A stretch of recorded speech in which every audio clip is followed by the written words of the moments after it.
Hi everybody, it's Eva from SocaMom.com, and today is Throwback Thursday, and I will be answering the number one question that everybody asks me about SocaMom.com. First, before I get started, let me tell you that I am really excited that you are here. If you're watching this from the Facebook group, welcome.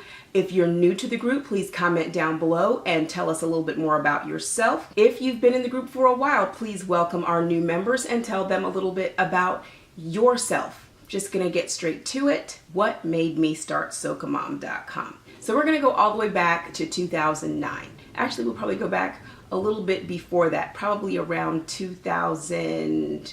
Let's go back to 2003 when I had my very first blog. It was during the time that you had these kind of reality game shows on TV. And so I started my own reality game show online, I know, but anyway. I started this game show online, kind of in a blog format, and it was called Who Wants to Marry My Brother? At the time, he was single, he didn't care. You know, and it wasn't the way that things are now where everything is online and you can find out everything about everybody. So he was like, I don't care, go ahead, if you want to, do it. Took his picture, and then I set up kind of like an online dating game.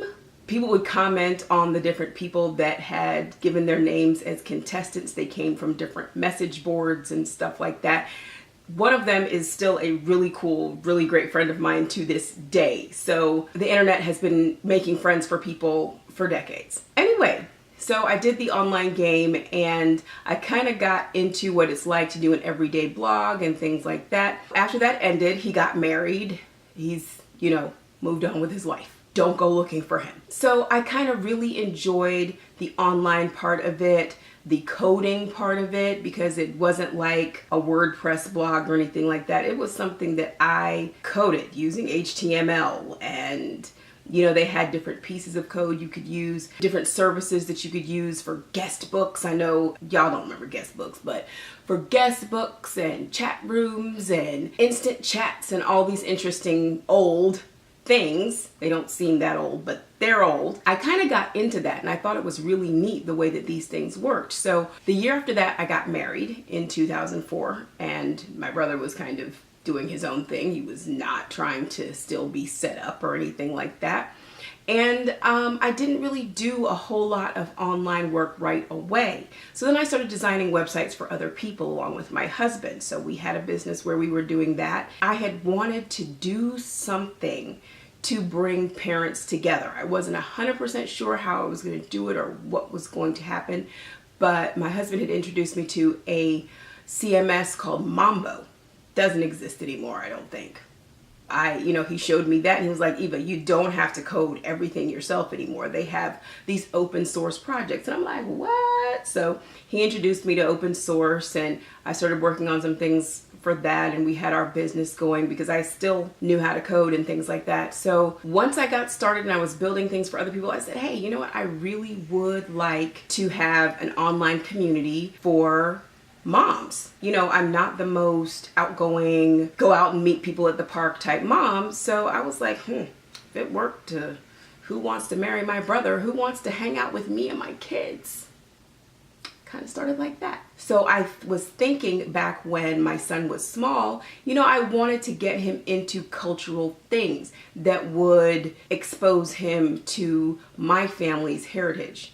That my family is from Trinidad and Tobago. So I wanted to get him into different things, but you had to know somebody. It was not online. And you weren't gonna find a flyer. Like, you had to know somebody. It wasn't even so much as being on an email list. You had to know somebody who was gonna get you into that thing and get you to meet the right person.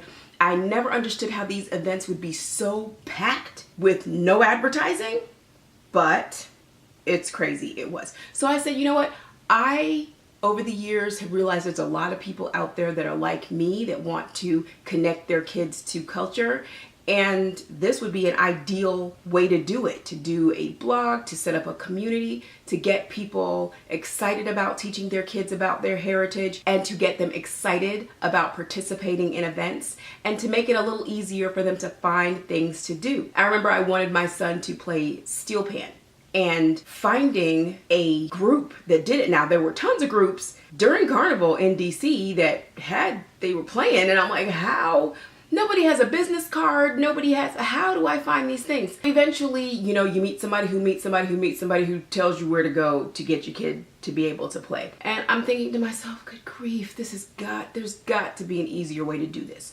So I took my coding knowledge, my husband's knowledge of content management systems and open source, and together we coded and worked it out and came up with SocaMom.com to help connect parents who have a West Indian background. I figured, you know, you gotta have a thing. So that was my thing. It's something that I personally wanted and something that I over time found that other people were looking for as well. And my friend Tawanda, she's in the group now. Hi, Tawanda.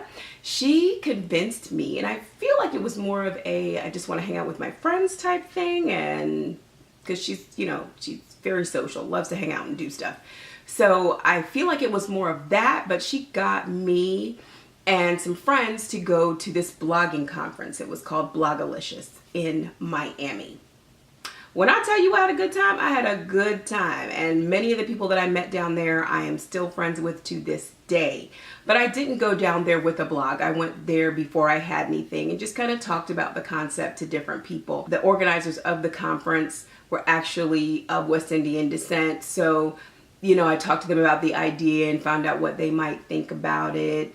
I had already reserved the domain name way back in 2009. So by the time I went to Blogalicious, it was 2011. I knew what I was going to do, but the blogging community, I wasn't familiar with that. When I did my very first blog, Who Wants to Marry My Brother, I did not have a community. I was building my community. Luckily, I went to the fantastic North Carolina A&T State University, where there are some really, really tech savvy people. So all those people were already using emails, they were already using message boards, they were already using all those things. And so I kind of built up the following for that blog through my network with them. But I really didn't have a concept of what the modern blogging community was like. I was able to go to that conference, have a fantastic time, and learn more about blogging. And I started my blog technically in March, but I really launched it during Caribbean American Heritage Month in June. So that is how SocaMom.com got started a total of 7 years ago. And that's my Throwback Thursday story. I think I threw back far enough. I think 7 years is pretty far. There are some amazing things coming. I can't talk about all of it now, but I'm really, really excited about it. I'm glad that you guys are in the group. You all will be the first ones to hear about it. If you're watching this on YouTube, please like and subscribe so that you can be among the first to know what's coming up next. If you are in the group, please do not forget, if you're new, to introduce yourself. If you have been here for a while, greet our new members and tell them a little bit about yourself. Happy Throwback Thursday. If you're in the group, please post your pictures and your throwback memes and have a good time. It's Throwback Thursday. Bye, everybody.